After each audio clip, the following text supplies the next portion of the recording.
All right, the time is now 7 o'clock, so I'm going to go ahead and call this meeting to order.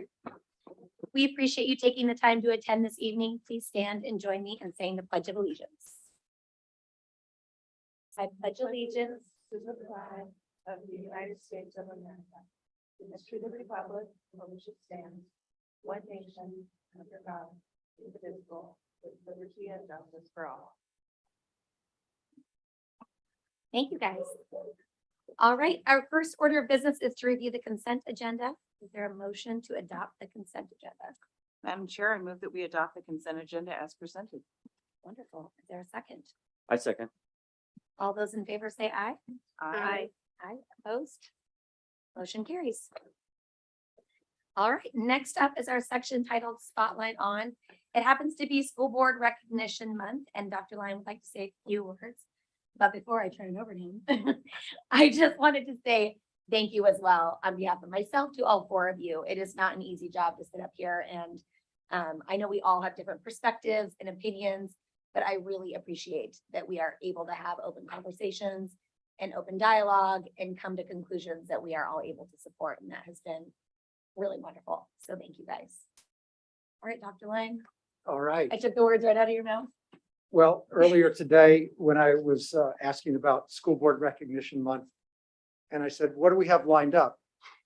My capable assistant looked at me and said, you're it. So I am honored to be able to talk a little bit about our board and boardsmanship. I've been in this business a long time. I've worked with lots of board members. And just to be clear, what you see tonight is about 1/5 of the time that they actually put in, 1/5 minimally.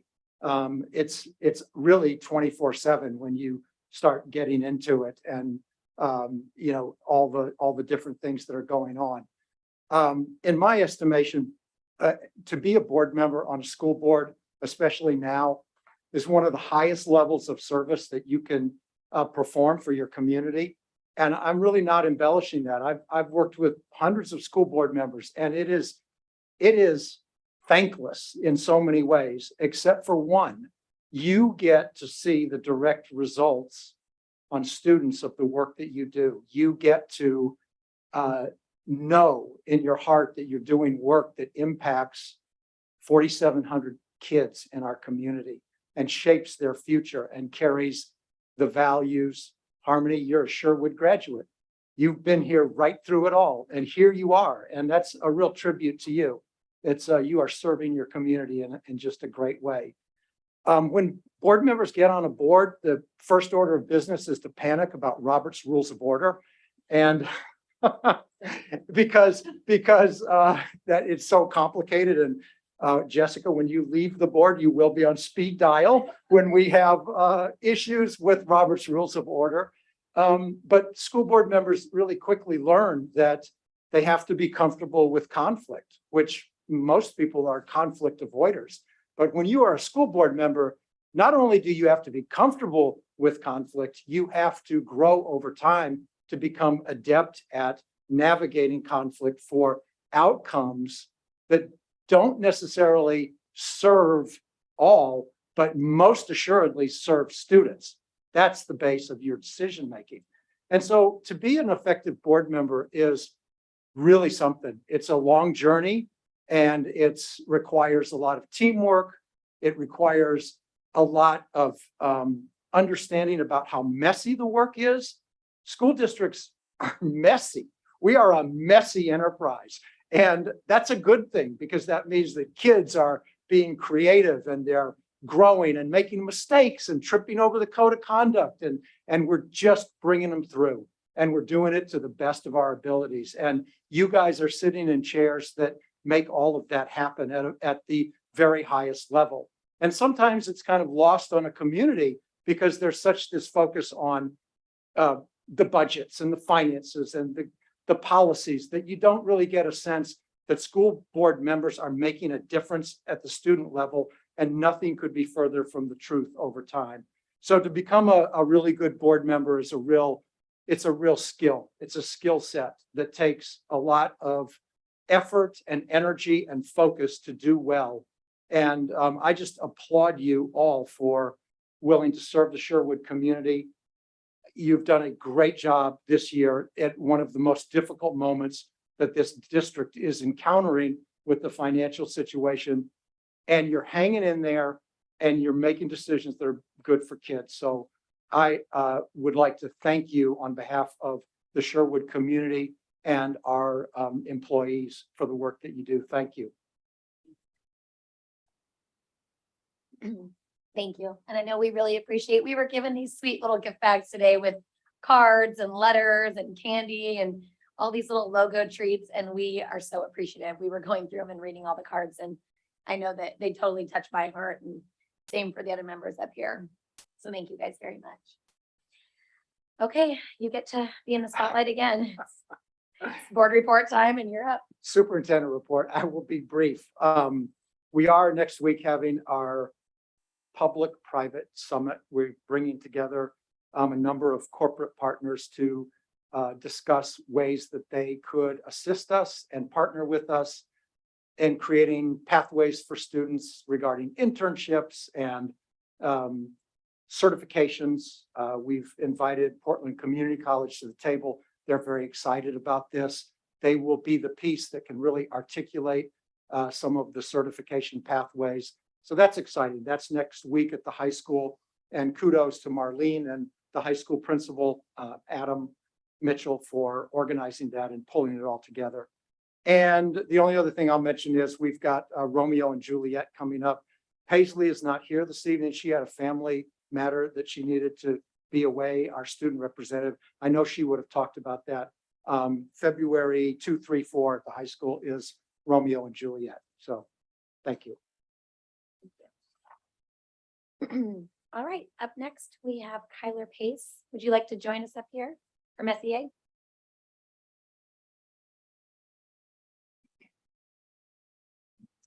Good evening, Dr. Lyon, Chair Hawkins, and board directors. On behalf of all of our teachers of the Sherwood Education Association, I would like to thank each of our board directors for serving the Sherwood community on our school board. I know that a lot of time outside of these meetings goes into your job as a board member, and your work does not go unnoticed. SEA has a shared mission with the board to ensure that the Sherwood School District is a great place for all students and staff. And as we have been in the past, we are committed to working alongside the board and our administration as we move forward this year. In honor of School Board Recognition Month, the SEA will be making a donation to the Bowman Family Foundation in the name of the Sherwood School Board. The Bowman Family Foundation is a local nonprofit that was created to honor the memory of Aaron Contreras and Jason Gooding. Among other things, the Bowman Family Foundation helps local families in need, as well as provide scholarships to Sherwood High School graduates. And I also have a card that I'd like to give each of you as well. Thank you. Thank you. That is so incredibly generous. We appreciate that.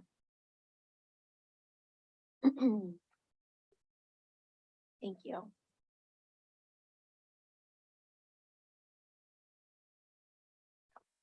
We're finished. Okay. All right. Up next is Brad Bice. Would you like to join us from OSEA? Thank you. Chair Hawkins and board, in honor of a Board Appreciation Month, OSEA has made a donation of $1,000 to the Share Center in your name. It is a way for us to say thank you for all that you do for the community, the staff, and students. We recognize that these present times have been extraordinary challenge here especially, and we are grateful for your kindness, professionalism, and caring, and especially your support for classified staff. Please know that you are truly appreciated. Thank you. Oh my gosh, that totally makes me cry. That is so, so sweet and generous. And I love the Share Center. That makes my heart very happy. Thank you guys so much. We are so appreciative. All right, we will lead off with board reports, although I don't think any of us are going to have anything to share that tops that, but go ahead, Dr. Carson. I don't have a lot to share after the holiday, but I do hope that everyone's getting to see some basketball games. I myself am living at tournaments every single weekend with my 5th grader. And I know that Chair Hawkins was also at the mercy of the Seaside tournament this past weekend. So I hope that everyone's getting out and seeing some winter athletics and activities. Hey, so I do have some things to share. And so, okay, so first of all, I attended the middle school's sex education parent meeting a couple weeks ago. And I just wanted, I thought I'm a person that asks a lot of questions, if you haven't noticed. And so I just want to say that Miss Cochran did an excellent job of fielding my questions, and I just wanted to give her kudos for that. I think she did an excellent job, and I don't mean to put people on the spot, but when I have questions, I'll ask, and she did an excellent job. So I wanted to give her kudos for that. I think she did an excellent job of dealing with a sensitive topic in a professional manner. So second, and less important than that, probably, or maybe equally important. So last meeting, I brought up some concerns, or maybe more questions about policy, specifically the bias incident complaint procedure policy and the every student belongs policy. And there was kind of maybe not an agenda, but an objective for me to go out and do some research, and I did. And so I was able to, so what I did is I went and I looked up every Supreme Court decision that I could find about students' free speech rights. And I read all of those. I read about a dozen of the district court decisions about those as well. I also read a couple of law reviews regarding that as well. I also spoke to a recommended attorney at the OSBA, and he was able to fill in a lot of the holes and questions I had. So just to reiterate, the concerns or questions I had was, one, whether that a third person, so somebody not part of a conversation, could make a complaint about others and restrict their speech. Second, that not only was there no standards or objectives of the investigation, but that there was concerns about predetermined outcome of that investigation. Third, that there was no baseline or bottom level to this policy, such that it is specifically addresses incidences that are below the criminal level, but there's no clarity on how it can be applied. So this is a variable application problem. And then fourth, that there was no basis for what was proposed as symbols of hate, and that they were arbitrary, ill-defined, or biased in themselves. Those are my main concerns. Speaking to this person, this OSBA representative, so there was some clarification, but also he indicated that, yeah, there's some legitimacy and some concerns about what I brought up. He also added that when I asked a few other questions, he added that there may be some conflicts between this policy and religious expression, and that there might be some situations, and this could be applied to compelled speech. And so I think what I am planning to do is actually to work with the board members and the district, and I think we can come up with some policy procedures that best fit Sherwood. And so over the next month or two, I think we can come up with some language together. And rather than me just proposing language, I would prefer to work with the board members and the district members to come up with that language and then propose it in February or March, depending on our schedules. So that's my report of my efforts and work on these policies and my board report.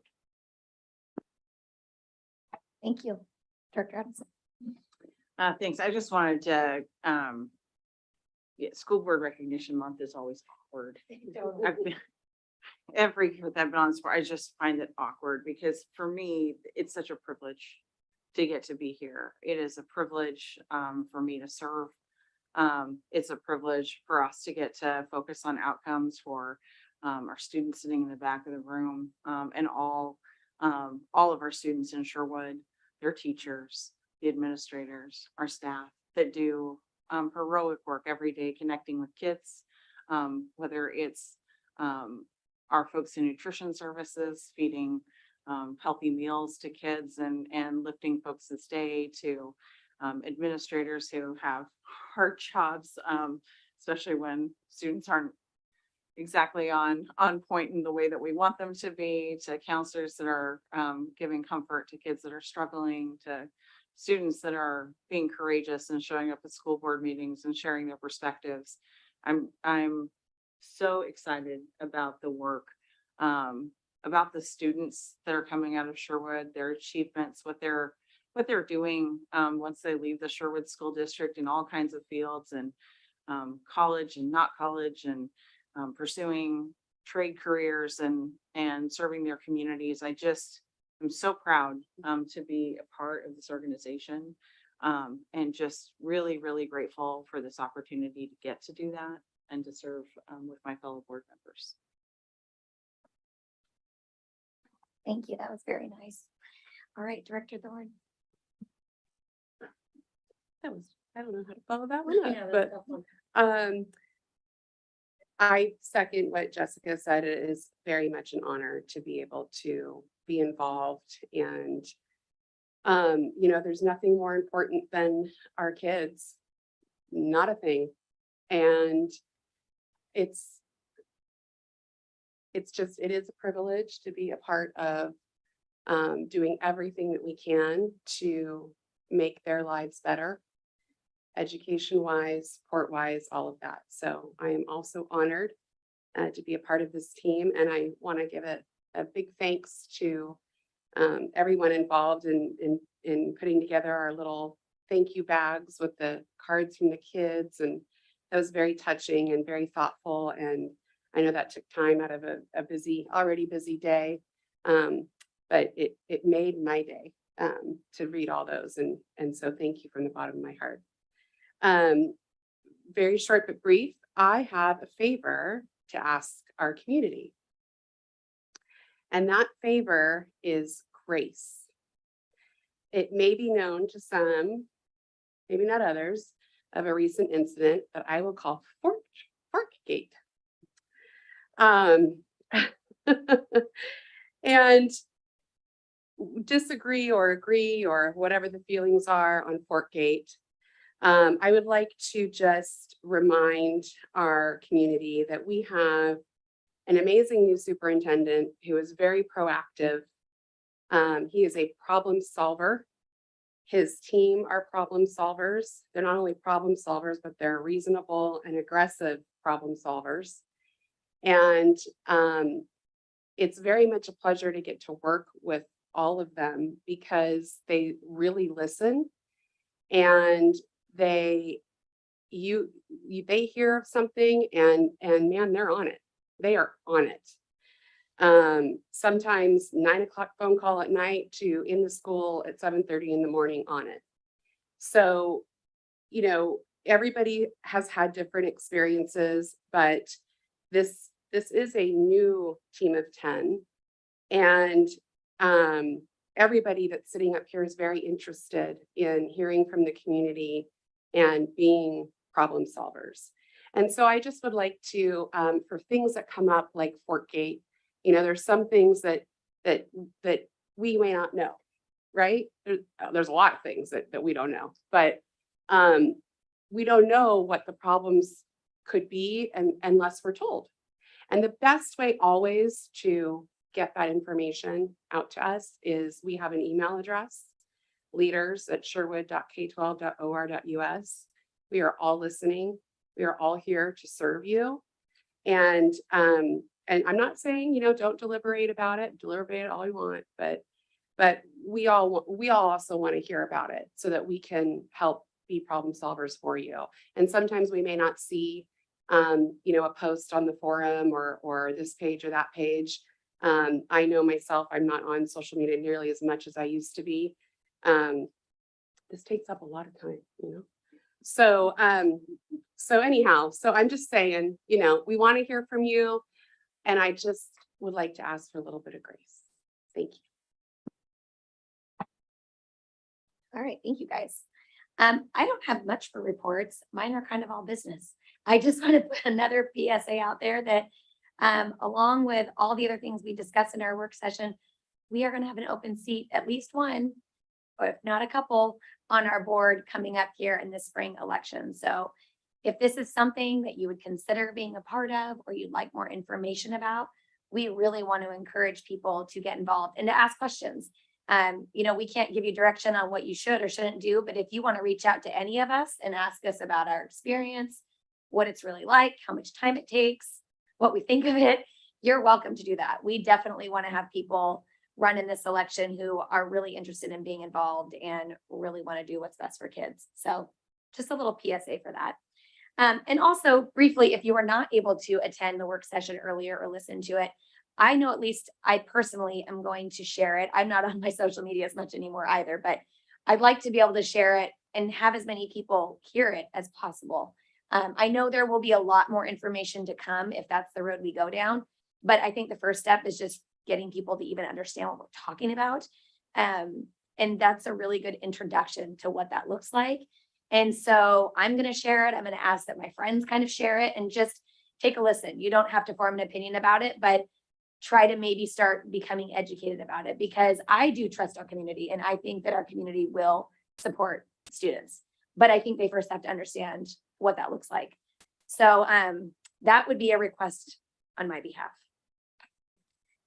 All right, well, that wraps up board reports. And tonight we have no public comments that are relating to our agenda items. So we have, I think, just one at the very end, but it's not related to the agenda. So we will skip right through that section. Let's see, information and discussion. So I will invite Ms. Carroll to the podium to discuss the integrated guidance update.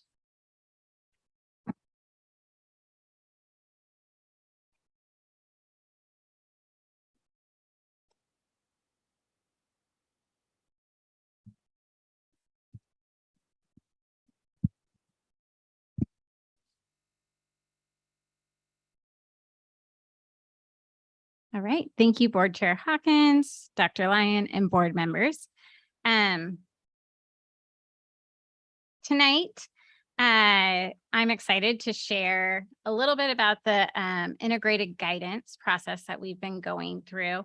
Some of it will be a reminder or a review of the fall, but we haven't had a lot of time to discuss this portion of our funding system. And so I'll go over some of that, including a brief overview of the grant funds related to the integrated guidance aligning for student success initiative.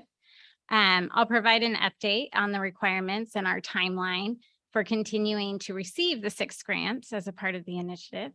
I'll share a little bit of the feedback that we have. We have a lot of feedback that we're going through, and I'll share a little bit about what we're hearing from our community.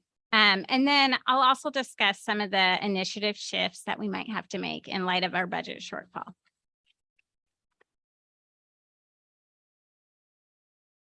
Oops. Okay, so the Sherwood School District receives the following grant funds as a part of the initiative. We really, the Oregon Department of Education kind of took those different grants and they put them all together and they call it integrated guidance. And so I'm going to go through each one and kind of share a little bit about the goals and the purpose of each one. And as you can see on the slide, you can kind of see around the amount of funding that we're currently receiving for each of the different grants. So High School Success Grant, which some may know as Measure 98 or have heard that before, that really is to increase our high school graduation rates. It's to increase our access to advanced coursework for all students, to improve high school graduation readiness or college and career readiness. Then we have our student investment account or SIA. And that was created in 2019 by the legislature. The student investment account is a part of SSA, and it's funded by the corporate activities tax. The goals of this grant is to meet students' mental and behavioral health needs, provide a well-rounded education, and it's around instructional time. So that could be increasing the school year, after school programming, before school programming, and class sizes, things like that.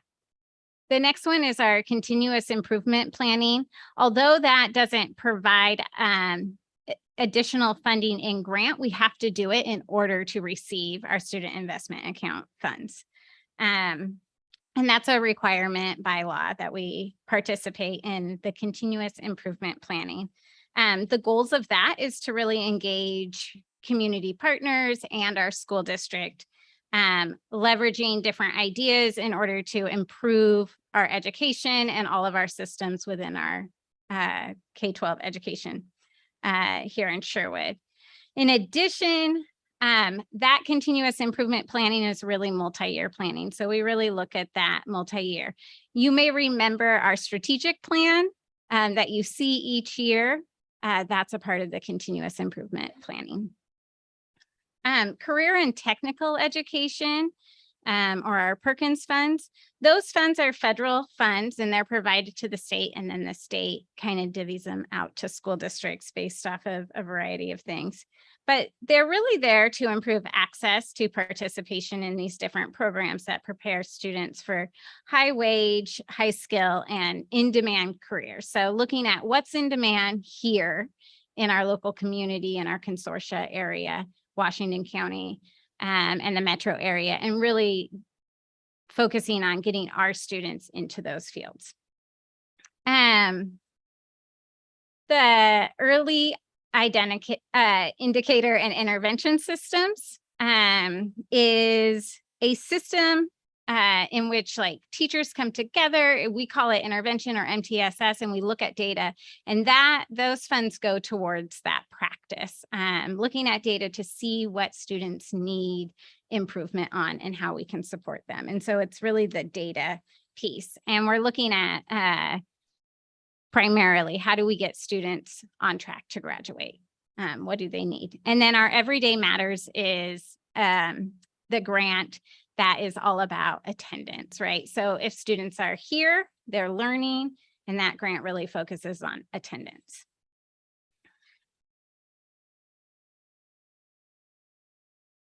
Altogether, these grants provide us about 10% of our funding in our total budget. The requirements of integrated guidance, in short, are we have to identify and use an equity lens throughout this process. We have to complete a comprehensive needs assessment. That includes everything from community engagement input from families, community members, students, staff. We look at disaggregated student data and their achievement. We look at, our own strategic plan and the things that we've prioritized throughout either previous initiatives or current. And then we look at the regional CTE data. What does the region say, and what does our career technical education partners say that we need to focus on? We have to take in consideration the quality education model, which Dr. Lyon spoke to previously, inputs from our consortia around regional CTE. We examine the impact on students based on these investments. So we're going to go back and we look at how did the previous SIA dollars and high school success dollars, how did that work over the past few years? And we look at those to continue our planning. And then we go ahead and we create a 4-year plan with clear outcomes, strategies, and activities tied to identify needs. And then we submit that plan to the Oregon Department of Education.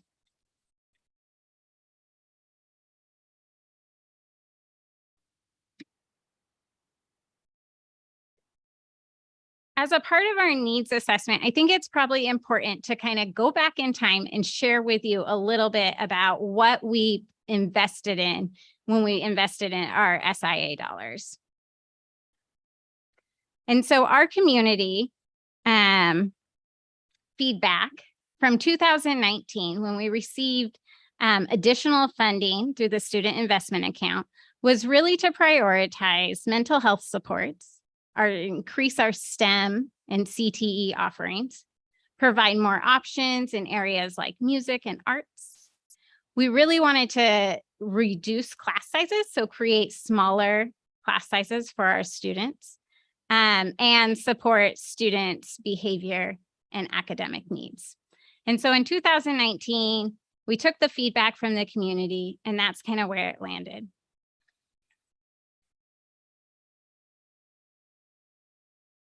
Now, in 2019, we didn't have quite as many asks around community engagement and in our needs assessment. And so not only do we need the input from the community, but we now need to look at our disaggregated student data. We prioritize our goals, and we look at the regional CTE. So we have some additional pieces of data that we need to look at during our needs assessment. I'm going to share with you some of the data that we have currently around what our parents and families have said in regards to the investments that we previously made. And so we asked a series of questions to really target, how are we doing on the investments that we made? What do you think about them? And so 90% of our families either agreed or completely agreed that, you know, they have one adult in their school that's supporting them and encouraging them. And this is in regards to some of the initiatives that we put in place around mental health and that behavioral health supports. About 75% of their students felt, families felt that their children are protected from harm and danger at school. Marlene, I just, because the bottom doesn't really have, what a 1 means and what a 5 means, could you just share with us that scale so that those Yes. at home? A 5 means strongly agree, and a 1 means strongly disagree. A 3 is neutral.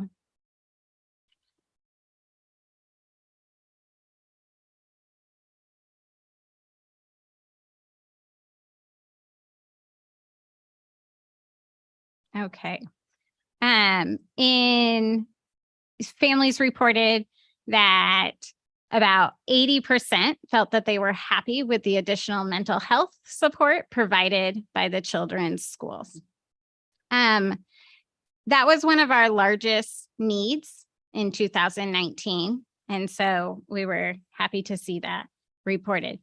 Families additionally shared that, you know, there were some things that they still need and want to see, including more adult supervision, maintaining and adding school resource officer, intervention and prevention around social needs like bullying and how to have conversations or problem solve with each other, and more community events that encourage engagement from the entire community at the school buildings.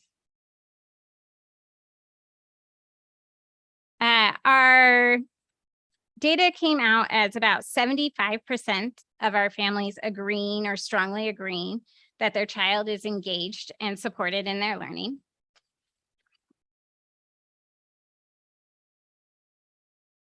About 73% of our families felt that students had the opportunity to take courses and classes that were interesting to them. And around 80% of our families felt that there is a good selection of STEM programming and career technical courses available. That's truly important for us because that's one of our big investments that we made. And with this, we actually went out and just asked that question, are you happy with the investments we made? And about 80% of our families said that they were happy with those. STEM and career technical education was the second most wanted initiative in 2019. Only about 40% of our families felt that their child was aware of the career opportunities and how to prepare for those careers. And that has been one of our major focuses this year, is to build out our pathway options for CTE programming.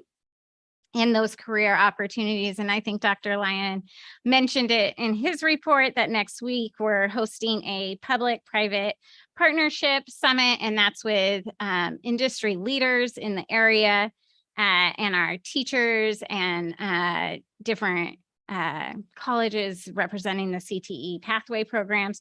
And it's really to understand what's the scope of what this work could be in the future of Sherwood.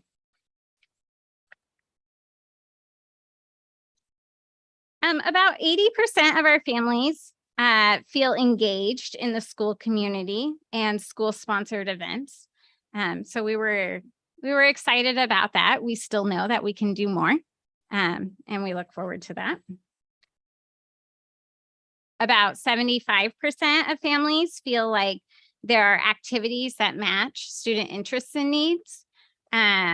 We implemented Flex as at the secondary level, both at the middle school and high school, to try to offer that to every student, some opportunities for different clubs and activities, you know, students doing line dancing to jewelry making, any enrichment, to really try to find something that matches every single student who comes into our school district. And that is a part of the work that we've been doing.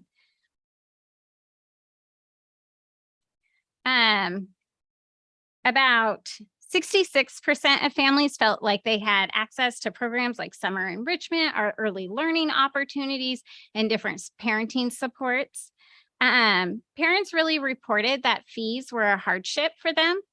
And they also shared that they had a lot of hopes for after school programming and enrichment at our elementary and middle schools.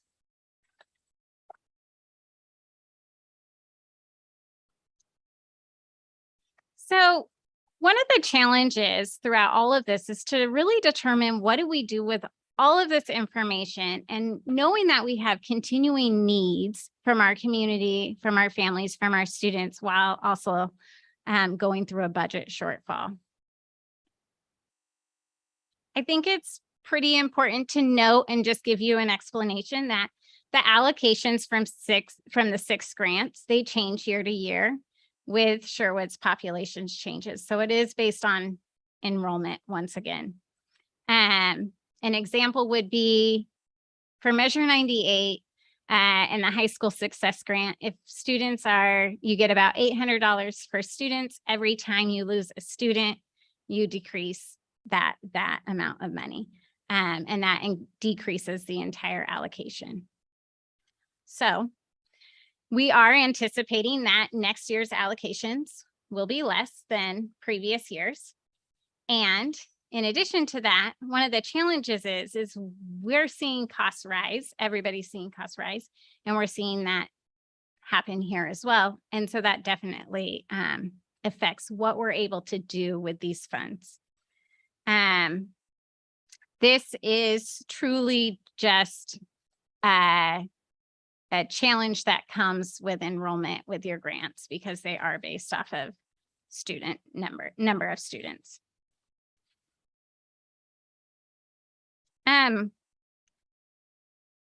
You know, we will look at shifting our implementation plan for these different grants, and throughout the process of integrated guidance in response to the budget shortfall. That means, you know, some of our newly identified priorities, like electives or completing that pathway program at the high school, different course offerings, you know, we need to look at those, see how we can make them work. But there is a potential that some of those could be paused, or funds need to be shifted in certain ways. We might also have to increase class sizes based off of a budget shortfall, and just a reduce allocation for these grants. And then, you know, it's been mentioned before, but there's always a potential that some of the services and programs that we have really benefited from over the last couple of years could decrease. The timeline for this work is really, we as a team will get together, the integrated guidance team, and we review the rest of our assessment survey data. We have some small follow-up groups because, we don't get out to all the focal groups we don't capture it all necessarily within that survey data. So then we go back out and we meet individually, or we make phone calls and we talk to folks about what do they want to see? Where are their priorities for Sherwood schools? And we reach out to our consortia. We work with them around the CTE and career technical education priorities for the area to kind of prioritize where do we want to put our allocations, especially in a time where we need to get really tight on what we spend those on. In January and February, we develop our plan, the budget, and we begin writing our application, which is started. So you may remember this slide from the fall. We were around step 1. So we're moving right along. And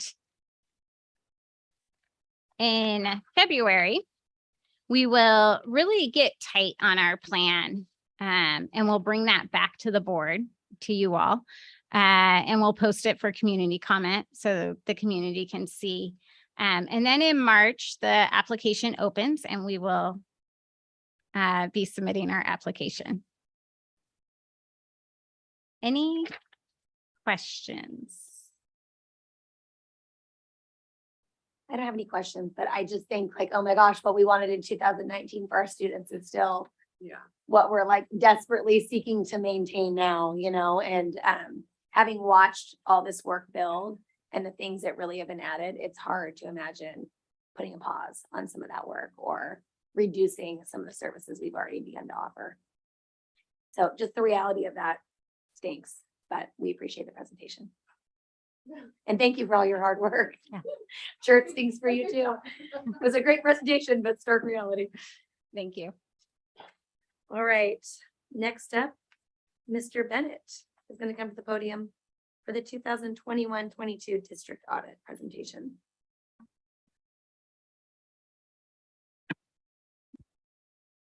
So thank you, Chair Hawkins. So the district recently completed its audit for the 21-22 fiscal year. Per state law, the audit has been turned in to both the Oregon Department of Education and the Secretary of State. And to meet our reporting requirements, the audit needs to be presented to the board in a public meeting during the month of January. Generally, our auditor has come to the meeting and presented the audit on behalf of the district, made a very brief presentation at this meeting, and then we never revisited the document again. That's been our practice as long as I've been in the district.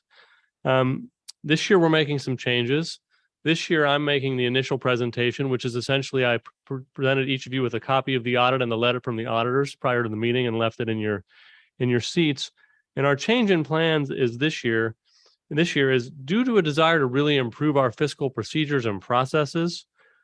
We will revisit this document in some detail, and our plan is at the first budget committee meeting in early March. We'll have the auditor come to the meeting with us. She will review the audit in detail with the board. She'll go over the role of the audit and the purpose of the audit. And she'll talk about, most importantly, probably how we can use collectively the budget committee and the board and staff use the audit as a tool for monitoring and improving the financial health of the district. And we look forward to this change in practice because we think it will be one of many steps we need to take to make sure the financial situation we find ourselves in today, we don't find ourselves in that situation in the future. So tonight, just a brief introduction, giving you the audit a chance to review it, and a month from now, a deep dive into it. Thank you. I would encourage all of us to take a good, hard look at it before we meet for that session. All right, and Mr. Bennett's going to stay up there. I'm sorry, I just Go want to ask one question. Please do. And we've talked about this before, but I just want to confirm for the public.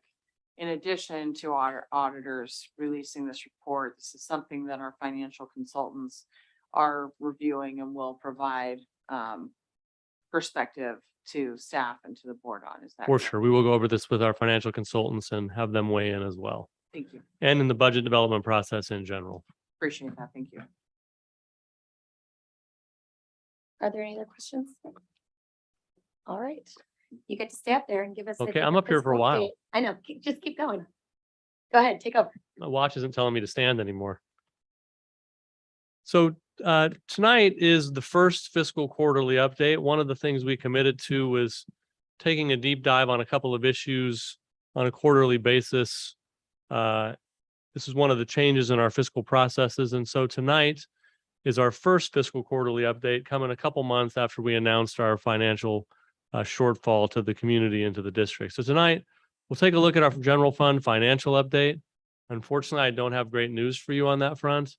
We'll take a look at a couple of 200 funds, specifically nutrition services and athletics. Those were two funds called out by our financial consultants and district staff as well as being problematic.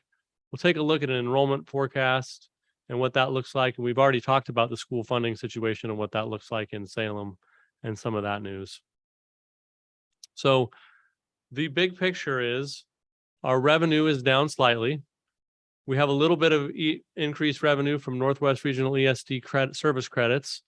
Those are things that services we can purchase, and we purchased fewer of those services this year, so we're able to draw a little more cash out to help our general fund. But we see decreased revenues in building rentals, transportation fees, and some other things. Those may come back. We tend to see more of those in the spring. Hopefully the forecast is a little bit conservative, but they are down from what we would have anticipated, expecting maybe more of those fees to come in a non-pandemic year when we have opened our facilities and we have more field trips and things.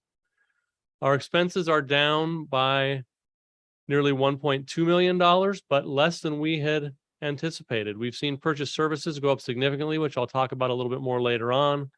We're seeing higher sub costs than we anticipated, and we have seen a lot of high cost students move into the district in a very short period of time, more than we've usually seen in a period like this, and those are driving up our costs. The net impact is that our financial position has improved, but not nearly to the extent we had hoped. So the slide I'll show you next is kind of the payoff pitch right at the start. But our adopted budget was just over $61 million in both revenue and expense, and not really in touch with where we were. Our October revenue forecast, at the time we thought we'd bring in about 57.8. We think it's closer to 57.7 now. Our expenses, we thought they were at 59.1, and we think they're down about 58. The problem is, if this forecast played out exactly, our general fund would have a negative balance of $320,000 at the end of the year. So it's perhaps not as dire as it sounds. For one, there's only 1 month of actuals in here since our reductions took place. So we announced the reductions in October. We announced that we needed to do $2.2 million of reductions in October. In November, we came back to the board with reductions, what we were going to reduce. We put those in play in early December. So starting December 1 and December actuals are in this. So it is possible that in fact, maybe likely that some of our expenses are lagging, and this will improve because we pay bills later on. The other thing we've got going for us is we still do have some reserve funds in the 200 funds that we could use to cover this, should we not be able to rectify this situation. However, that is not the plan. The plan is to do everything we can to reduce costs and increase revenue in the short run. So things like reducing our landscaping costs. Our grounds look beautiful, but they may look a little bit less beautiful because we need to pull back whatever we can. Reducing water costs, working with the city on reducing costs, and reducing spring and summer irrigation where we can. Not hiring back staff that leave, we're just not going to refill those positions. And we do see a fair bit of turnover during a school year, and to the fullest extent possible, not bringing those folks back. And then doing everything we can to not spend any discretionary money, and then carefully monitoring expenses and adjusting as we need to go forward. But the unfortunate news is we are not seeing the reductions that we anticipated. Looking at a little more detail, you can see that if we look at this slide, so this is our forecast prior to reductions. This is our current forecast based on December actuals. And this is the difference between the two, the positive numbers being going our way, the negative numbers not so much going our way. You can see we did have pretty good savings in salaries and benefits. of over $1.6 million. One place where we're getting really hammered is in our purchase services. So in purchase services, we see things like our water costs. And our high school had not been properly priced out in terms of the water bill. And so when Clean Water Services and the city worked together and priced it out, our bill went up by $160,000 over the course of the year. We have charter school increasing by about 15 students, but because we're operating on last year's extended ADMW, they have 15 more students. We have to pay them for those, but we don't get any money for the state. And that's another $150,000. And fuel costs are way up. We're seeing a lot of challenges in our purchase services account where we expect to be able to save some money based on our forecast before. And we're actually seeing an increase in services.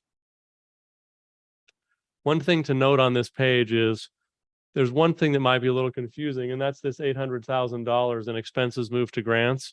Before we announced that we were reducing $2.2 million, we made whatever internal reductions we could. And so what we did was we had about $300,000 in our ESSER funds remaining. And so we moved staff members to those ESSER funds.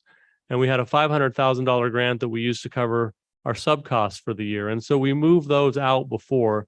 And so the reason you see a negative $800,000 listed in here is because the reduction target actually would have been $3 million if we hadn't pulled those out before. And to make the sheet balance out, that $800,000 is reflected in savings throughout these salaries, benefits, and purchase services. And it comes back in here to make it balance out. Otherwise, I would have counted the reductions twice and made it look like we'd saved $2 million when in reality, we've only saved 1.157. I know that's a little bit confusing. I couldn't think of a clearer way to show it and be honest and accurate. The long and the short of it is our expenses are down by $1.1 million and we expected more like $1.8 million, $1.9 million in savings there. One of the challenges that we're facing is our certified sub costs. Our 21-22 sub costs were $704,000, yet our adopted budget for subs in 22-23 in the general fund was $182,161. Not anywhere near the mark. And if you look back at a history of sub costs, we've spent in the neighborhood of $600,000 and change before the pandemic, and $300,000 and $400,000 during the pandemic. So one of the challenges that I am personally facing and we are facing as a district is managing a budget with numbers like this that have no relative sense. Now I forecast a higher number than this, but I just wanted to put that in there to show kind of what the budget looked like for last year that we're currently managing. Our sub costs as of the forecast we put together, all we had with September actuals was $15,000 in September.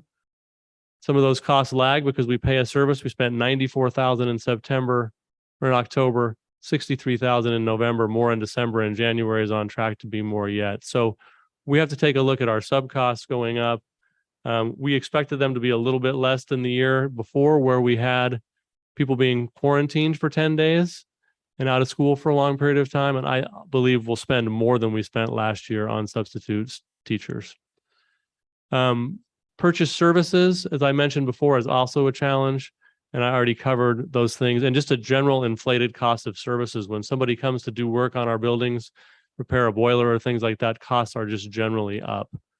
And so we're getting hammered pretty significantly in that regard. Gary, I'm sorry to interrupt. Can you go back to that slide? You and I talked about this. You were explaining to me that there is absolutely no rhyme or reason for an adopted budget in 22-23, that the total cost of subs is $182,161. That number came out of thin air, apparently. I can't fathom a budget number that looks like that, given the previous 5 years of actuals, because even in the pandemic, we spent twice that money a year when we didn't have kids in school in person for most of the year. So we had years of data, and we arrive at a number in this year's budget that is totally unsupported by anything. I am resisting the urge to throw my packet across the room at the moment. Gary, it is my sincere hope that as we look ahead to changes that we make to the budget process, that, I remember when I first started on the budget committee many, many years ago, we were at such a minutia level of detail that it was hard to compare truly year to year because we had a stack of paper a foot high on each of our desks trying to figure out what was real and not real, fund to fund, spend to spend. And that was, we weren't doing proper oversight at that point because it was so minute that we couldn't tell major fund to major fund what was actually moving. And then we moved, the pendulum swung too far and we got to a level of detail that didn't go far enough.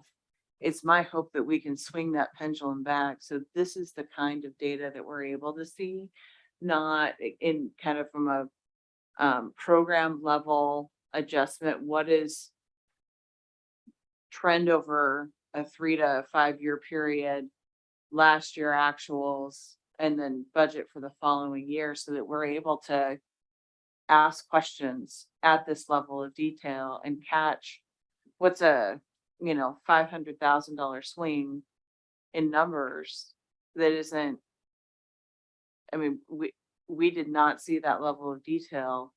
That certainly would have been a question of mine, like what's the assumption that we're going to adjust by 500,000?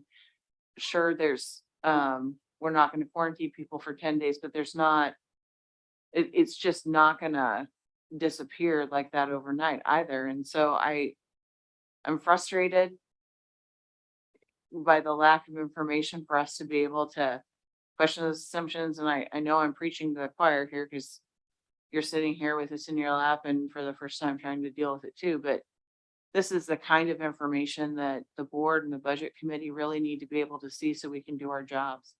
And I would add, not only does the board and the budget committee need to see this, I think this is the kind of level of detail that the executive teams needs to see and weigh in on as a check for me before it ever gets to the budget committee. And those things need to be in place and they need to look different than they have in the past. Just one other question. I know the plan is for us to see this stuff quarterly, but given that we're off by a fair amount against what we expected versus what actual is it possible for us in some form or fashion to get an update before another quarter goes by on whether these self-correct or, once we get another month of actuals, whether we improve or what our action plan? I don't want us to wait another quarter before we act if we need to do. We cannot go another quarter without another update. No, there will need to be something monthly, at least in the board packet, and a discussion when necessary, depending on how things are going, and we'll communicate with you and keep you in the loop. Thank you. And we would have reported earlier, but we really needed those December actuals to know what it looked like. I know it seems like a long lag, and hopefully things look better with 2 and 3 months of actuals, and hopefully it doesn't go the other direction. Hopefully it goes in the right direction. Have we made an assumption about what that certified substitute cost is actually going to be? And is that assumption built in to that disparity that we're seeing right now? Yeah, we've made an assumption that we'll spend over $800,000 on substitutes this year, included in that forecast. Gary, is it accurate that we now have a new tool that we've not had in the past that allows us to look year to year in a way that makes more sense than previously in terms of Forecast 5? Yes, for sure. Tapping into a software package called Forecast 5. One challenge of our accounting system is it does not allow for you to look at longitudinal data year over year. It's a significant weakness in our accounting system, but there is third-party software that you can upload that data into and get pretty good longitudinal data out of. And so that's where this forecast is being generated. In fact, the next page is a report that comes out of there, because I don't know how you make a good forecast without that year over year data.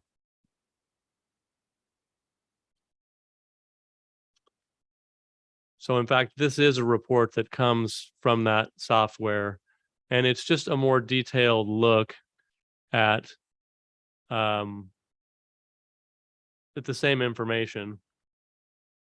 It's just to point out what's on here. It's really hard to talk at this microphone and point at this at the same time. 2021, fiscal year 2021, what we actually spent, fiscal year 2022, what we actually spent in our adopted budget. And if you just look at the history here, just some things that are worth noting. This is stuff we've seen before, but our actual revenue was 58 million in 2021, 58.2 in 2022, an adopted budget of 61.1 in 2023. And the actuals, I think, will actually be closer to $57 million. A lot of that coming from the fact that we burned through a lot of our ending fund balance, all of our ending fund balance, because you might remember that we had to pull reserves to get this number into the positives. It was a negative number at the end of last year before we pulled some reserves in to counter it. So this is a page that I anticipate using to communicate with the board about our financial status. And what you see at the bottom here is our projected ending fund balance. And there again is that negative $320,000. That will hopefully turn around shortly.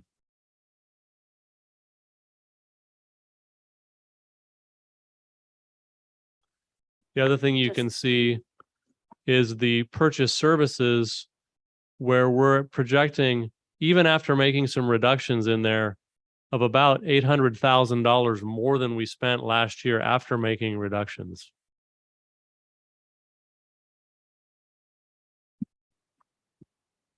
I want to thank the district for working with our partners at the city to try and address what we can on particularly the water expense.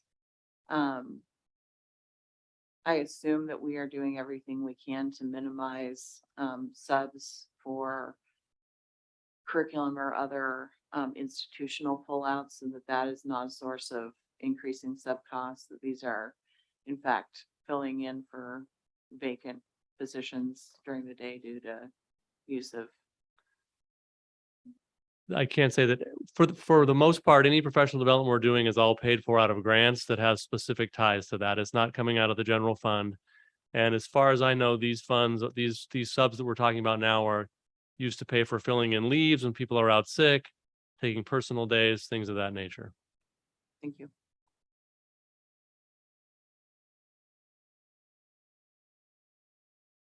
Any more questions about the general fund? I know that this is not pleasant for you to share, and I know that the looks on all of our faces make it additionally unpleasant. So I apologize for that, but I would expect nothing different. And I've had the same look on my face as I sat around over winter break, really starting to crank this out. And right after we got the final actuals in January, it's been yeah, I get it. I'm in the same place. Yeah. I'm just a little further down the grieving road. It's hard to imagine too, like, when do the surprises stop? Like, do we need to get through this entire calendar year?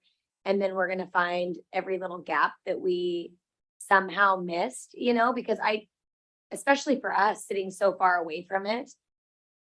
I mean, like, each thing, it's so shocking. Like, how is that even possible? It's such a massive discrepancy that I just, now I keep feeling like, what's the next, and I know that you guys are in the same boat. And obviously that's what we're all trying to do, is figure out a way out of this mess. But gosh, it just feels like you work your way out of one thing and then find another hole. That's certainly the way it feels. Yeah. Yeah, it's not the way it feels, it's the way it is. Yeah, it feels horrible. I'm sorry to be the bearer of bad news on this Wednesday night. I appreciate the transparency. I mean, I think that's the big thing, is that this isn't sitting here waiting for us to get to the end of the year and then throwing up our hands. We're finding out about it now. And I want to reassure the public, I know that this team is looking at every available option to mitigate this, and that brings me a lot of trust. I do think it's worth continuing to talk even publicly at board meetings. I know that that takes up time that we need for other things, but I think given where we are, the public has the right to know. We need to bring the transparency and the trust about what's happening with these numbers and what we're doing to mitigate. Just to be real clear with the community about what we're doing to make this right. And I know this is hard, and I'm sorry to ask for that to happen, but I really think it's an important moment for us to continue with what we have really begun here, which is, let's be honest about where we are and honest about how we're moving forward so people can trust what we're telling them. For sure. And along those lines, the conversation weekly with the city and city council members has been incredibly productive. And we're in the works with getting a meeting to talk to Clean Water Services about some of those escalations as well. So indeed, we are leaving no stone unturned and really engaging with all of these entities to discuss what we can do. And to be clear, those increases in water costs are clean water services costs. The city's been billing us for our water as they're supposed to. Those are clean water services costs that are significant, that were not in our budget and were not anticipated in the forecast because they didn't appear in our financials. So the 200 funds, we've talked about a couple of these in particular. A majority of our 200 funds are grant funds, and those are largely pass-through funds. The district spends money on various things. Marlene covered a couple of these earlier. We have several different grants. District spends money on various services, and we're reimbursed from those. Our grant funds are on budget. They're providing significant support to the general fund, and we're in good shape. Some of our 200 funds are not pass-through funds, and we've talked about these before with our consultants, but again, into the transparency thing, I wanted to circle back and go through a more detailed analysis of where we are with these than we did with the board in the past and what we need to do about it. And in fact, there's a board resolution on there tonight to solve one of these challenges. So starting with our athletic fund, I really wanted to go in and get a history of our athletic funds and put this out to where we were. So I went back 5 years and took a look at this. So let me walk you through how this spreadsheet works. The beginning fund balance in 2017-18, which should have been zeroed out, by the way, but the opening fund balance in 17-18 was negative $302,000. In that year, we had program revenue from gate admissions, student fees, donations, whatever that looked like, of $171,000. The district transferred $367,000 and change from the general fund or other funds for total program revenue of $538,000 against total expenditures of $530,000. So when you include the transfer, we brought in $8,716 more in revenue than we spent. So our beginning fund balance improved by that amount. Now it is worth looking at this line here, this net profit or loss without the transfer. This is the actual cost of operating the athletics program on an annual basis to the district. And so that the transfers make that look like less, but that's what it costs the district to maintain the program. And so that was important for a couple things, largely to know what size of transfer we need to have in the future to maintain an athletics program at whatever level we want, but at the level we have now, that's what it's costing us. So going through the years from there forward, you can see that we transferred $550,000 and had a little more program revenue in 2018-19, and our ending fund balance improved to negative $138,000, which carried over to 19-20. In that year, the transfer was smaller, program revenue was smaller. That was the first year of the pandemic where we didn't have any spring sports. So we didn't have any collection of student fees for spring sports, but ethically and by law, we paid our coaches. We had to pay all of our employees that spring. You'll see this be a challenge in nutrition services as well. And so our costs exceeded our revenue. Our ending fund balance went up to $244,000, and we opened the 2021 school year in the hole, about 244. And this is where the problems really begin. There was no transfer made in that school year.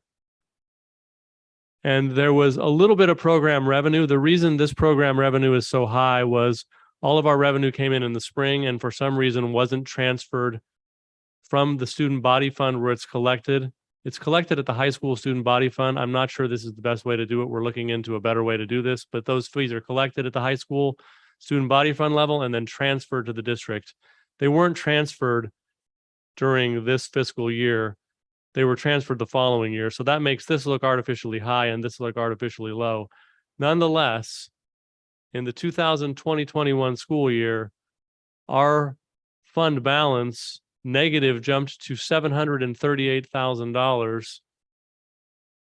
And then last year jumped to 885. And so we opened this year with a negative fund balance of $885,000. And that's being supported by other 200 fund accounts that have money in them. And there is money to cover that in there, but not if it continues to grow. And it's something we need to address and get back to zero.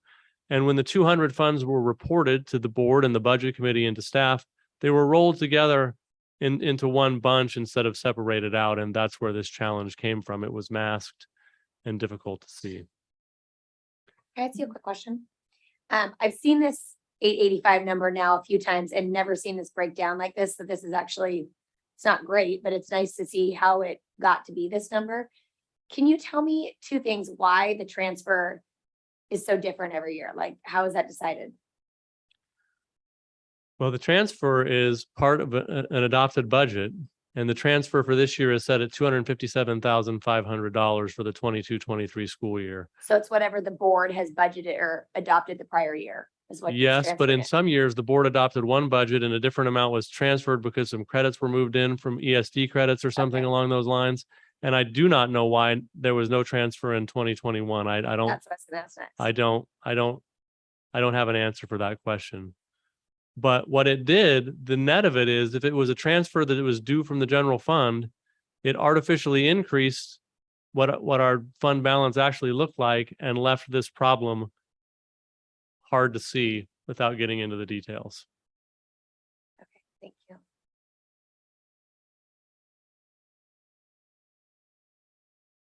Because this is complicated and because families pay a lot in fees to support this program. We've had this conversation a few times, but every time it comes up, I want to confirm the dollars that that families have paid for their child to participate in whatever sport is represented here. Those dollars went into that program. The district continues to subsidize above and beyond those fees, this program. Is that correct? Yeah, all those fees are in there. They've been accounted for. And the district, like most districts, subsidizes athletics beyond those to allow to keep fees low and to allow kids who qualify to pay reduced or no fees so that all kids who want to play can play.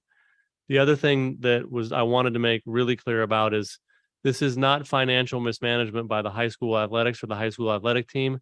They managed to the budget they were given. The management level that's a problem is on the district level where this was not taken care of. And it's critical, I think, that our community knows that neither the high school administration, nor the coaches, nor the athletic director, they managed to the budgets that they were handed. Budgets they were handed were not well managed at this level. I just want to clarify that because of the negative balance, I want the community to understand that their programs, athletic programs, activities won't be cut or fees go up. I just want to clarify that. We have not done any changes to athletic programs or athletic fees or anything of that sort. And we will need to find a way to solve this problem, be that through an education levy or be that through paying it through other ways. But we need to come like digging out of the general fund over time, but we will need to pay this down. But that is not on the backs of students. That's on the district to figure out. Okay, thank you. So any more questions about athletics before I move to nutrition services? Where sadly we see a similar pattern. The sheet is set up the same way, where you can see opening fund balance, program revenue, a transfer in, total revenue and total expenses. And you can see a concerted effort from 1718 to 1920. We were all the way down to a negative $24,000 for a beginning fund balance the year of the pandemic, the year the pandemic began.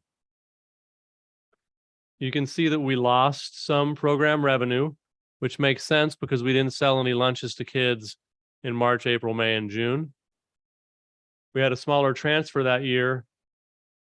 We had similar expenses because we had to pay our staff. And you can see that our balance increased. Then we have the same problem where there was no transfer made and as far as I can tell, budgeted in 2021 or 21-22. The problem occurred in the 2021 school year where we had relatively low program revenue. We didn't have kids in school most of the years. And we were subsidized federally for all of our meals that year. The federal government paid for the meals, but we distributed them via meal hubs. And then we had kids in school towards the end of the year. So we did not generate nearly as many meal sales, and our costs stayed relatively high, and no transfer was made to shore that up. And we went from a negative $200,000 balance to negative $544,000 balance. And that's where we ended the 21 school year. The bright spot here, and there is a bright spot here, in the 21-22 school year, we generated a tremendous amount of program revenue. We had federally subsidized meals last year. We sold more meals than we've ever served before because they were free to any kid who wanted them. And the scale of that, you can see our costs increased because we had to hire additional staff and buy extra food. So our costs certainly increased, but our net profit last year was $356,000. And that reduced our balance from negative 544 to negative 188. That's the good news. Here's where the challenge for the district comes in, and here's where the budget resolution that's in the action items tonight sits. This $356,000 profit that the Nutrition Services Department made has to stay with Nutrition Services. We cannot take federally subsidized student meals, make a profit from those, and use those for general operations of the district. So what we need to do to rectify this account, and we are in the middle of a food services audit, and it hasn't been called out yet. It's good to be proactive on this. We're doing it before they've asked us to do it.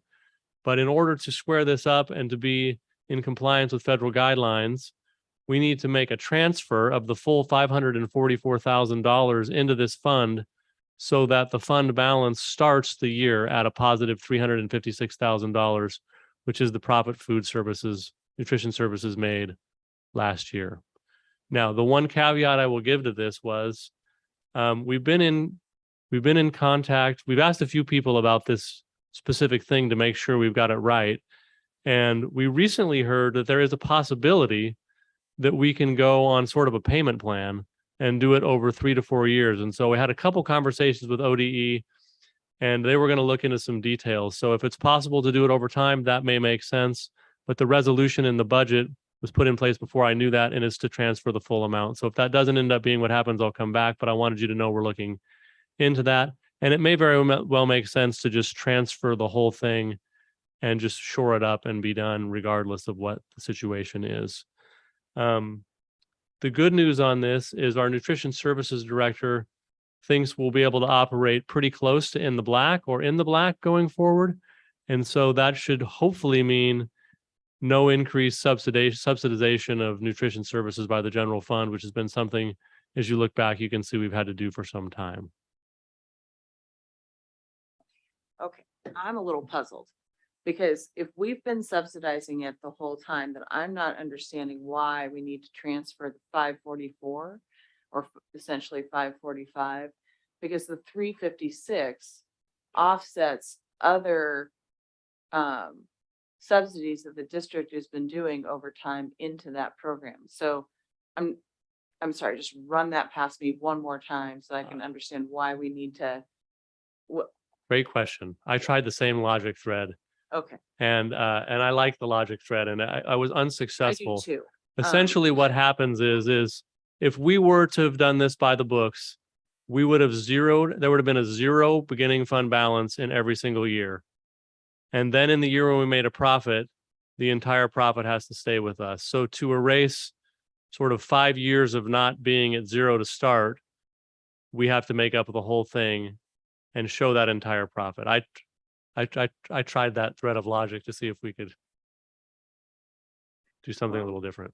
I'm glad that great mind think alike. I don't know if they're great, but we're thinking alike. Uh, No offense to you. I'm talking about me. I'm bringing you along with me. We're Thank you. doing fine. I appreciate that. Thank you. That helps. Appreciate it. That was a questionable joke. We are expecting, sorry, we are expecting though, I hope, it's more a question than a statement, to see a decline this year though, I would think, right? Because now that lunches aren't free, certainly we don't have the same number of students getting hot lunch. That's correct. So does our budget for this year reflect a substantial decrease in that revenue? Does our budget or does our forecast? Our forecast, sorry. Because honestly, our budget was built assuming we were going to have federally subsidized meals this year. And I don't know that that was known at the time the budget was passed. Okay, It was right about that time that that decision was made. So that's probably why. Our forecast is that we will have probably some decreased revenue, but we're able to increase through some vending machines and some a la carte and some other things that we've been able to do. We have a new food services director who's been pretty creative, and she's bringing in some increased revenue. And so we didn't get all that started right away because she didn't start with us until the fall, but we're hoping that that proves pretty profitable. We're just getting some of that stuff up and running. So the forecast is a little shaky, but we're moving along. We're definitely going in the right direction. I would say we'd be hard pressed to end the year with a profit again this year, but hopefully we're close enough to operating in the black that we eat up a little bit of that ending fund balance and we can move forward without additional subsidies. thank you.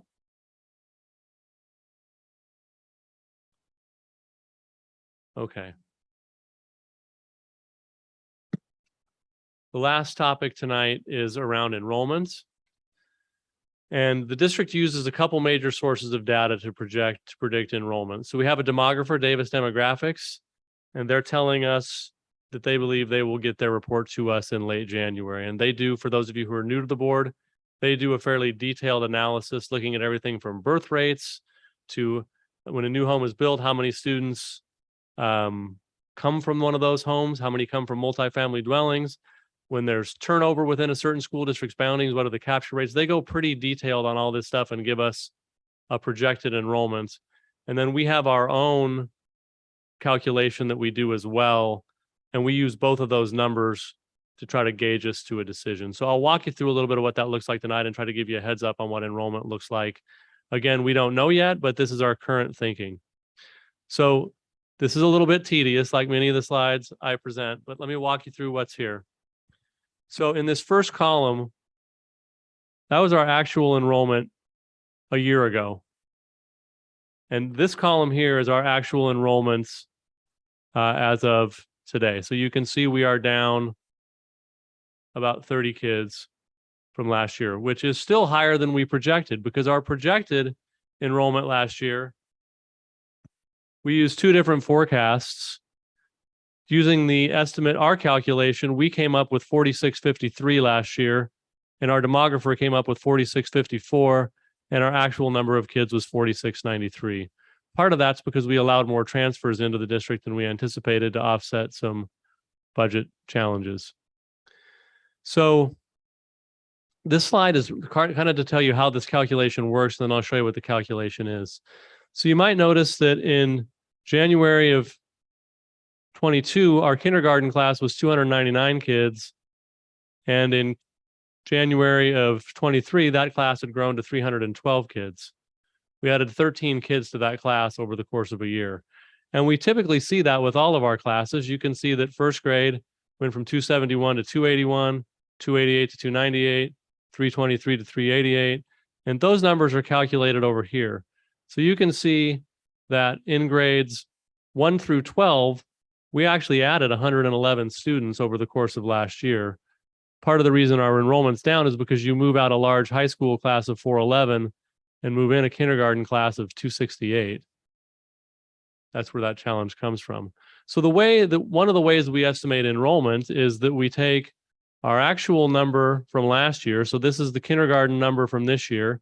And we add how much we grew to it and come up with a number. And so when we use that methodology, looking at last year's growth, how much we grew from last year to this year, that would project us at 4,694 students. I think that may be a little bit optimistic. And the reason I think that is I think we gained more kids coming out of the pandemic and back into a normal school year than we're likely to next year. Don't know that, but I think that's likely. So we took a better look at it. Now that you kind of get the picture of this page, I'll show you a little bit different look at it. Does anybody have any questions about this? Does this make sense? Okay.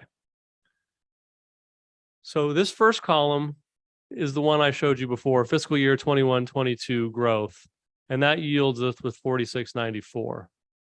But if we go back and look at the 3 years prior to the pandemic and just look at a normal time, this is how many kids we grew on average per grade level, and the number goes from 111 to 60 kids. And if we only add 60 kids to our forecast, that puts us at 4,643.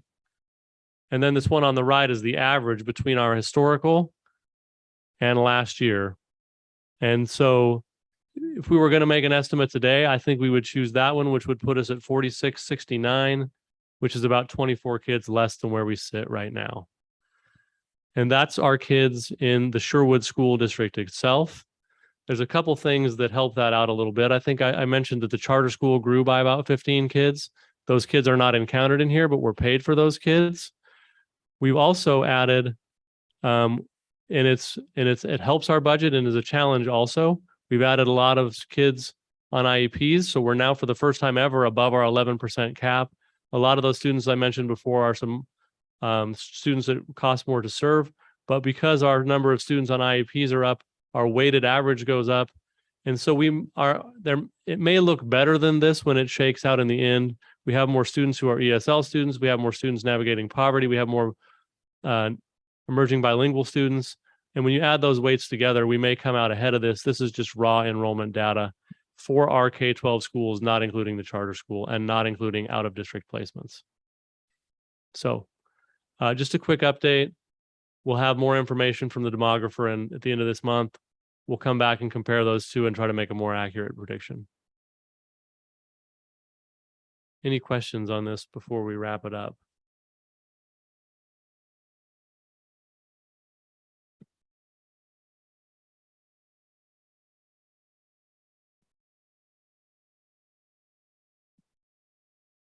Okay.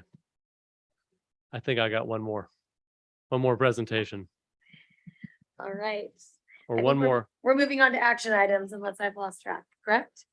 We are moving on to action items. All right, so we're gonna let you stay up there and introduce your resolution. So this is the budget resolution approving reclassifying fund balance in the 200 funds. District administration is recommending to the board a reclassification that will transfer funds from Fund 278, Revenue Stabilization PERS Reserve Fund, to Fund 299, Nutrition Services. This will correct the deficit balance and leave us with a new fund balance of $356,526.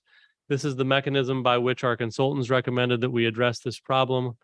And that is the motion we're making to the board tonight. There's additional information on the page in your packet, including the math that goes with it and the resulting fund balances. Is there a motion to approve the resolution? Madam Chair, I move that the Board of Directors of the Sherwood School District hereby approves reclassifying the fund balance from Fund 278 Revenue Stabilization / PERS Reserve to Fund 299 Nutrition Services in the amount of $544,998. Second. Thank you. All those in favor say aye. Aye. Opposed?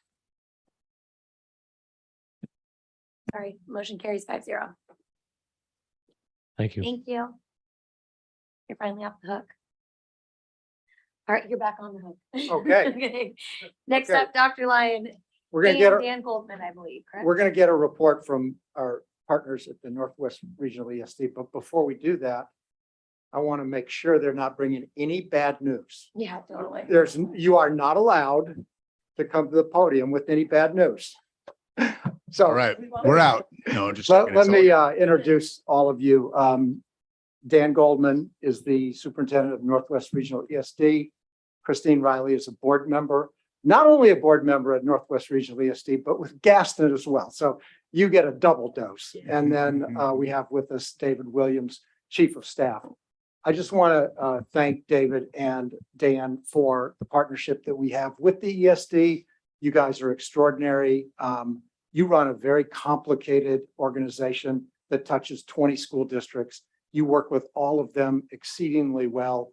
And for us in our current state, of which you are well aware, your partnership is invaluable, and we thank you for that. And as you get started, I'm going to go to the restroom. So it's all yours, Dan. All the bad news will be during that moment. Okay. do Okay. it. Well, thank you for the introduction. I really appreciate it. You took the words out of my mouth because I was literally going to introduce people. I did want to, before I turn the mic over to Chris, thanks, Jeremy. I do want to, first of all, thank you all for your service on the board. Not easy work, especially under conditions that you're in, and your community needs you. And I really appreciate you being there for them. So a little bit about me. I just want to give you this reference. I usually don't do this to school boards, but I feel like tonight I need to. So I was before I was at the ESD, I was superintendent Hood River County School District, about the same size school district as Sherwood. But before that, I was in Tiger Tualatin for quite some time. I was ended up being like the assistant superintendent for teaching and learning. And Gary Bennett and I used to work together. And I just want you to know, and then he left and he took like my best administrative assistant ever with him to Sherwood, by the way. That is true. And I want to let the board know and the community know how fortunate you are to have, I know you know this, to have Gary step into this position at this moment in your school district. He is not only competent, he is ethical, and it just makes me proud to watch Gary navigate this with you, and you're in very good hands. And so with that, we are here tonight to talk about our local service plan. So just our gift to you on Board Appreciation Month is we're going to be informative and efficient. And so as we move into that, this is a report we are, and Chris is going to walk you through some of the particulars here, but we do this every year with school districts. I have not been to your board meeting before in this capacity. And so we're honored to be here with you tonight. And with that, I will pass it to Chris, who will kick us off. Okay, and you're gonna control the slides? Christine is going to get Yeah, what do I click forward? probably that one. Okay. Good evening, Madam Chair and board members. My name is Christine Riley, and I'm honored to help present the 2023-24 Northwest Regional ESD Local Service Plan for your approval. I'm one of 9 board members on the ESD Board of Directors, and I represent Zone 1 on our board, which is Gaston, Sherwood, and Tiger Tualatin school districts. I've been on the board for 11 years. And also served on the Gaston School Board for 18 years. So been doing this for a while. We serve 20 school districts across Tillamook, Clatsop, Columbia, and Washington counties with over 100,000 students. And our size and diversity affords our districts a large economy of scale for services, more than any other in Oregon, as you can see from the breadth and diversity of the programs our districts participate in. And as you may already know, by statute, each year all Oregon ESDs must develop a local service plan that must be approved by the ESD board and then approved on or before March 1st by 2/3 of the 20 component school districts. And one of the best things about the way Northwest Regional ESD establishes its programs is that the 20 component superintendents and their leadership teams that research, wrestle with, and decide on the programs and staff development offered by the ESD each year. It's a truly collaborative process and effort across the region, which has a incredible diversity of districts, ranging from Beaverton which is about 40% of our population, down to tiny Jewel, which is about 100 students. So the interests of the component districts vary a lot, and by getting all 20 superintendents together to unanimously agree on what should go into the local service plan is quite an accomplishment. And the superintendents, in fact, have developed and unanimously approved the plan, which is before you this evening. And I just want to draw your attention. You should have our a Sherwoodized version of our local service plan document before you. I want to bring your attention to the resolution that we're asking you to approve, which is on page 28. And that's what we're asking you to approve this evening. And with that, I will pass the baton to David, who will discuss the current services being used by Sherwood. Christine, appreciate it. Yeah, David Williams, Chief of Staff to Northwest Regional ESD, really excited to be here. Members of the board, Superintendent Lyons, thank you for having us. Dan did a little bit about him, a little bit about me. I actually started with ESD just this summer. Before that, I worked for a large school system just north of here. Before that, I worked for Portland Public Schools. And even before that, for the Oregon School Boards Association, had the pleasure of interacting with Board Member Adamson on a number of occasions down in Salem, as I have been an education advocate for over 20 years in the state. But really excited to come work at the ESD. And I won't understate it too much to say that it is a wildly complex organization. And for somebody who's probably mildly ADHD, it's really fun to work on a real wide variety of issues. And to get a chance to be out in all of our districts. We were in Beaverton last night, week before Astoria and Tillamook, and just being able to get out and see the region is pretty spectacular. Speaking of which, a little bit about the ESD. We are the state's largest regional education service district. There are 19 in the state. We have a $71 million in annual grant revenue that we bring and leverage for the region. And you can read our vision there. And obviously the map over on the side, we run from Highway 217 down to all the way across to the beaches. So a pretty incredible area for us to serve. And as Christine said, actually Gaston is 290 Jewel is 295 students on the small end, up to 40,000 in Beaverton, 25,000 in Hillsborough and across. So a pretty incredible area for us to serve. And really, it is that ability to leverage services across the region to all of our districts, to be able to, use that economy of scale to provide services to you, to Jewel, to Gaston, to Tillamook, et cetera. Some of the things we do provide to Sherwood School District, I would call in your packet, the page 37 is that nice glossy profile with the kid on top. Really detailing all of the areas that we partner with the Sherwood School District to support your work here in the community. Notably, things like Medicaid claiming, real wonky stuff at the top end, early learning services. You can see 81 early intervention, early childhood special ed evals, and 51 students enrolled in our EI, ECSE programs.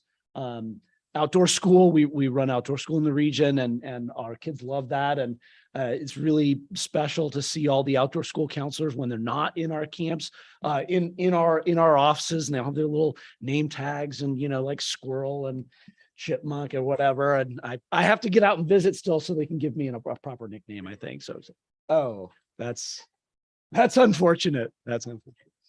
And then, of course, one of the other biggest areas we do is low incidence, high cost special education services. And you see that under that special education tab there. We're providing direct services to kids in the district by supplying specialist support staff, occupational therapy, physical therapy, speech language pathology, et cetera. A lot of those ESD staff are working in your buildings every day, providing services to kids, and we're really excited about that support. So that's a lot about what we have done for the district just this last year and previously. And Superintendent Goldman will walk you through the proposed plan for going forward. Thank you. So that's all the good stuff. Now I have to talk about the money, and you guys have had a earful of money tonight. So yes, you do, and you're going to be all right. So Here's just how, so in one of the slides that David just referenced, it said about $71 million of grants. That's not what this plan is before you. That's additional money that we leverage for the region. And a huge part of that is like early childhood special education. We're the largest grant provider for that program in the state. And so that's a big deal for our districts as kids come into your kindergartens, that they're getting appropriate service. That's like an example of a very large grant that we bring to bear. We also have much smaller ones like STEM hub grants and early learning hub grants and things like that make a big difference as well. But this plan is about, and what you're going to approve tonight is really about the general fund resources that we get from the state. So in the state school fund, that's what we're talking about. ESDs make up 4.5% of the state school fund in Oregon. And then we're the largest, so we're about 17% of that. And so those resources come to us. And if you start on your right, there's that Kermit Green part of the dollar bill there. And that represents 10% of that money. And that stays at the ESD. And that keeps our lights on and our roofs over our heads. It's our operational funds. And then the dollar bills split further with 25% of it, of what's remaining, stays in what we call the core programs. And these are shared services across all of our school districts. Beaverton and Hillsborough play in this sandbox a little differently because of their size. They don't need servers and network switches, all that kind of good stuff that happens in the background. Sherwood and participates in our core. And I'll talk to you about what's in the core services in a little while, but that stays at the ESD. And those are kind of like our co-op services across the 4 counties. And then the remaining goes into, we call it our district accounts. You might call it something different in your budget, but we transfer the rest to the districts. And districts then make selections to either purchase back services to us. We call it our menu of services, and I'll go through some of that, or not. And that's one of the beauties of our ESD. It sets us apart from others. Some others who it's kind of take it or leave it. And but that's not how we play. So we want to be of value. It also puts pressure on us to have our services be of high value. And districts then decide if they're going to purchase those, or you can just take them and transfer into your budgets and do as you will. That's how the money gets chopped up. This is a schedule. I'm not going to spend a lot of time on it other than, as Chris mentioned, by November, we have already done a bunch of work with our superintendents, but also with our leads in superintendent staff on what this plan needs to do to actually meet the needs of our districts. And so in November, it crescendos into this superintendent vote. This plan that is before you is unanimously approved by our superintendent group. Which is a really important thing for me, that every superintendent can find value in this, in what we do. It goes to our board in December and our board adopts it, and then it gets kicked out to our school districts here in January. And by February, I'm sorry. Yeah. And then in February, our districts will start meeting with OD. This is when we start trying to figure out how much money is going to be in the system, right? We're going into the legislative session. It's a moving target. And I will tell you that this particular plan, the resources in it are based on a $9.5 billion state school fund, which will actually absolutely destroy most of our districts. And so my hope is this is the floor of what we would see in this plan. Every year we adjust it as obviously as money comes in. So we're all going to push hard for a lot more money in the education system.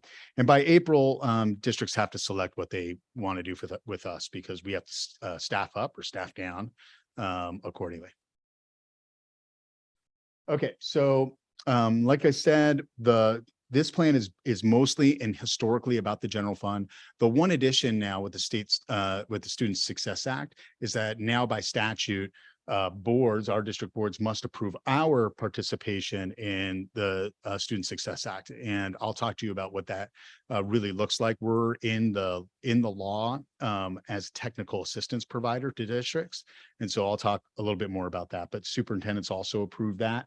Our plan for that, and that's part of your resolution as well. Oh, the small print screen. So now I got to do the old, I don't wear reading glasses, so blow it up. Okay. So the core services are generally broken into three broad pieces here.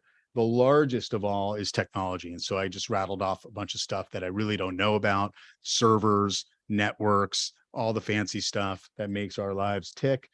We are the largest provider and maintainer of educational technology in the state of Oregon, bar none. So not only are we, our region, Northwest Regional, Multnomah ESD partners with us. So all of Multnomah County, we have our own dark fiber that connects schools. It's seamless, and it's actually fairly impressive. That is a big part of the core services. And these, remember, are the ones that you leave behind, and then we co-op the services across districts. The second largest piece here is county allocations. And this is another way that we basically flow money through to districts, but the county superintendents then get a bucket of money and they decide together what's a regionally appropriate way to use this money. In Washington County, because there's such a diversity in size of districts, that what we do in Washington County is the districts just take that as in transit. And so it becomes part of your district accounts basically, or it goes into your general fund, depending on what your district wants to do.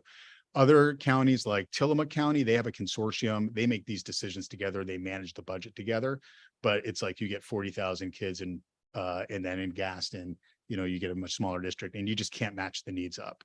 But it's another chunk of money that in Washington County just goes to the districts. And then the last part of the core services is instruction, and you'll see that we supplement that with the Student Success Act, the services in there.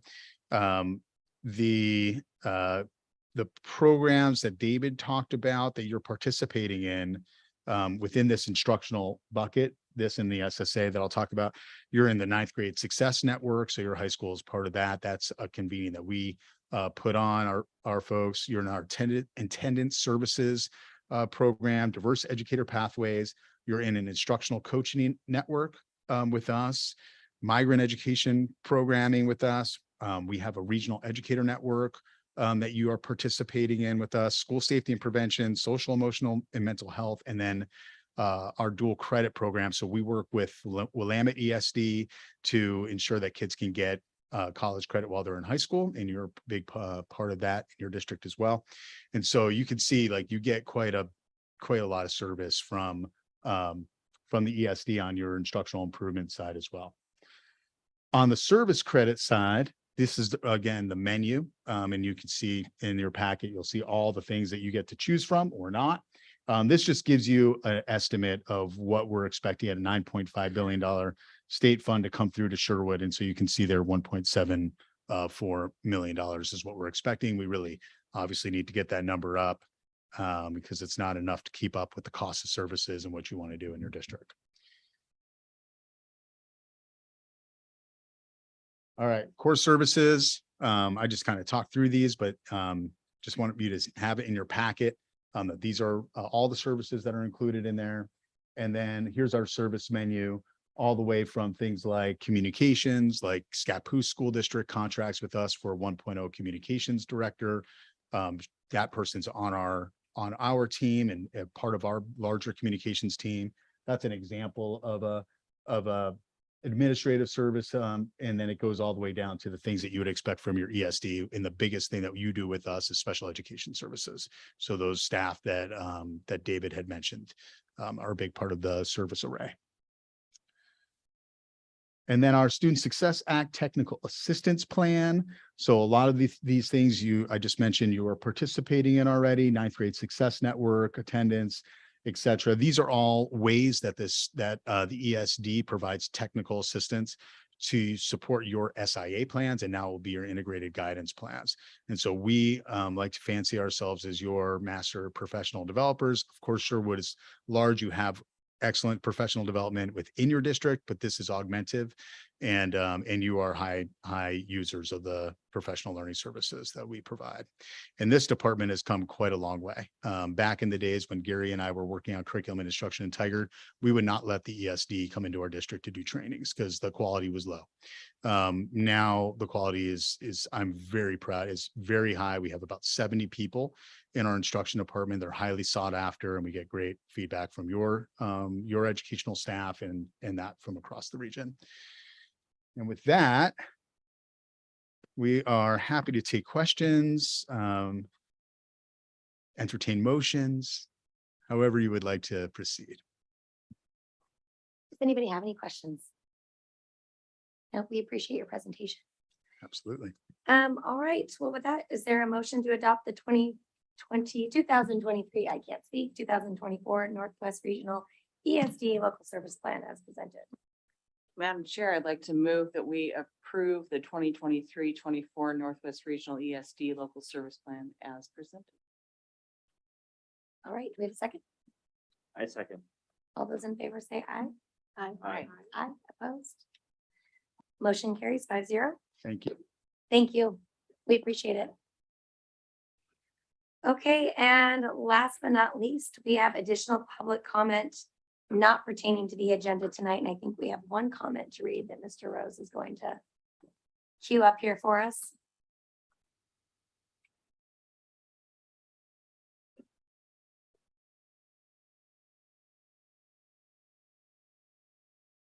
While it's being queued up, I just really Please want do. to thank our partners from the ESD for being here tonight. And also to say that I am now going to sleep better knowing that my good friend David Williams is the Chief of Staff. He is an excellent partner and will serve the ESD well, which serves us well. So just thanks for being here tonight. And the expressions on our faces were not at all related to your, you had a tough act to follow. So we apologize.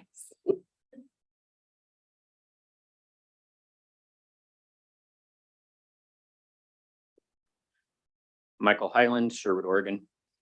I am very concerned with the comments of school board member Jeff Lee at last month's school board meeting. He spoke against a lawfully required change that that the board needed to make in adopting the Every Student Belongs policy. This policy involves banning symbols of hate and establishing a bias complaint policy, and was brought before the legislature by Oregon students. He mentioned that free speech rights protect symbols of hate and that they should thus be allowed. Fellow board member Krista Thorne then agreed with him. The problem is that every freedom has its limits. Freedom requires the responsibility to not harm others. A school is not a street corner. In order to be successful, every student needs to feel safe and know that they belong.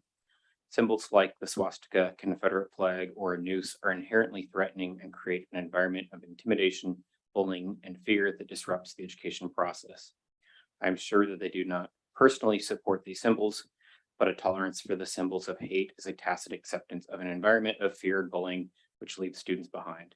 Fortunately, the policy was adopted, but Sherwood deserves better than this. Sherwood must always remain a place where all students belong.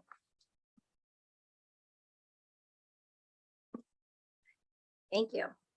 The next meeting will be held on February 1st. We hope you're able to join us. We hope we are able to deliver positive news. No promises at that next meeting, but this meeting is adjourned.